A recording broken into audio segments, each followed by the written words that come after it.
Hey, in this video, we're going to take a look at the Sony A6300 and what I consider the essential accessories. If you're thinking about picking up an A6300 or recently picked one up, you're going to want to stick around.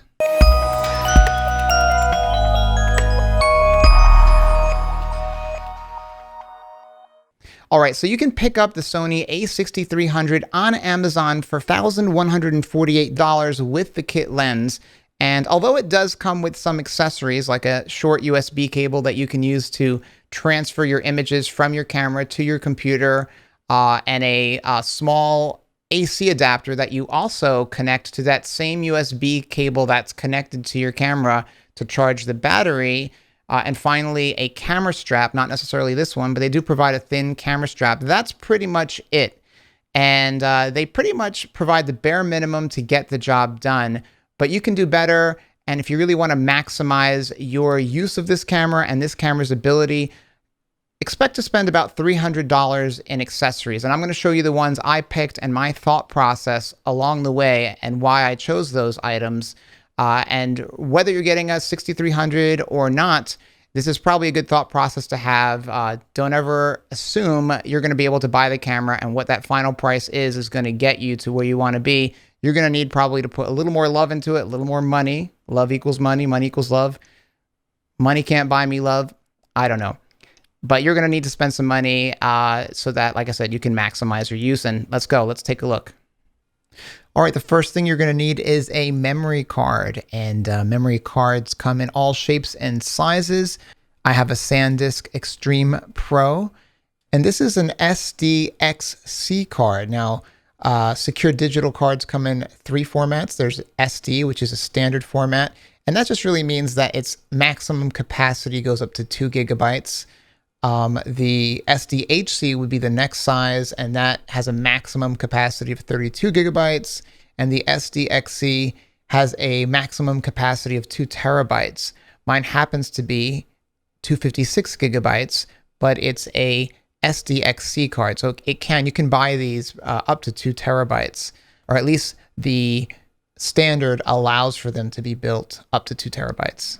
Now, 256 gigabytes is plenty of space for 4K recording, which the A6300 is capable of doing. And so I felt very comfortable with this size.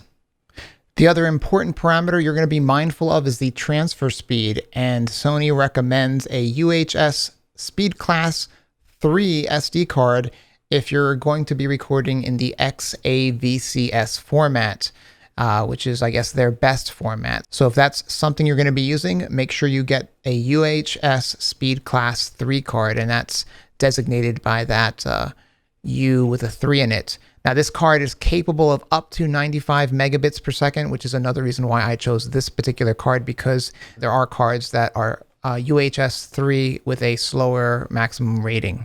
The next essential item you're going to need is an extra battery. This is the Sony NP-FW50, which is the same battery as what comes in the camera. You can take about 400 shots with a single charge, or about 75 to 115 minutes of video. And nothing's worse, in my opinion, than having my camera and seeing that I'm at the 50% charge mark and running around nervous that I'm going to run out of battery before I am done shooting for the day. So an extra battery is definitely a win. Have that charged and ready to go. And this way, when you deplete that one, you have a whole second one, and you're going to be fine, I think, for an ordinary day's worth of shooting.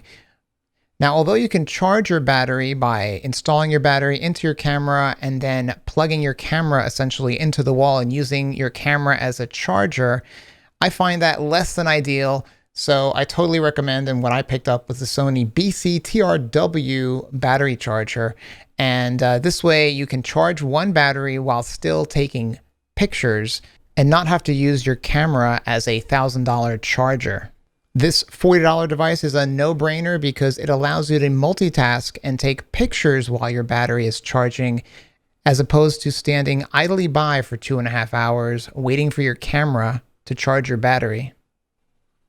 Next up is the HOYA NXT UV 40.5 millimeter lens filter.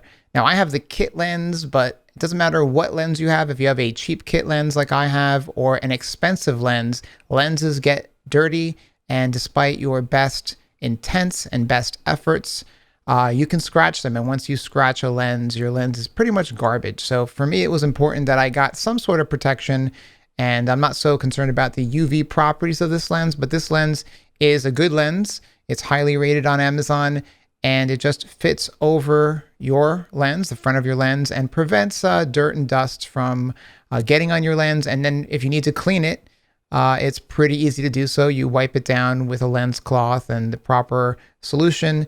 And, if you happen to scratch it, it's easily replaceable at only about $21. You're not going to die if you scratch this lens protector, and you can replace it and have a fresh one in its place, and, protect your lens from getting damaged. And finally, I picked up the Sony LCS-EMJ soft carrying case. This will set you back about $56, $57. But it's, it's perfect for protecting your investment. Protect your camera from dings or dents as you're carrying it around. You can wear this camera bag outside, essentially. It protects it against rain and moisture. So you can pretty much have the strap around your neck and have this thing just hanging off to your side, and it's fine. It's not bad looking. Or you can throw it into a bag and not worry about other things in your bag scratching your camera. It's really cool because it's soft. It has this really cool feature that there's a zipper in the front that allows you to extend the camera. So if you have a longer lens, I have the kit lens on it, so I don't need to extend it. But you could potentially extend it if you have some sort of telephoto lens and still use this case. So that's a really neat feature. And it has a little bit of storage compartments inside there so that you could hold a lens cap, a memory card. That's pretty much it. It's kind of no frills, but it is perfect for this camera. It is designed for this camera. And, it's, like I said, a great way to protect your camera. It's got some good padding in it. So that's what I got, and I'm happy with it. As always, I've left a link to everything I discussed in the description below. If you have questions or comments, leave them in the comments section below. I always try to respond to all questions. And make sure you like this video, subscribe if you haven't, and I'll see you next time.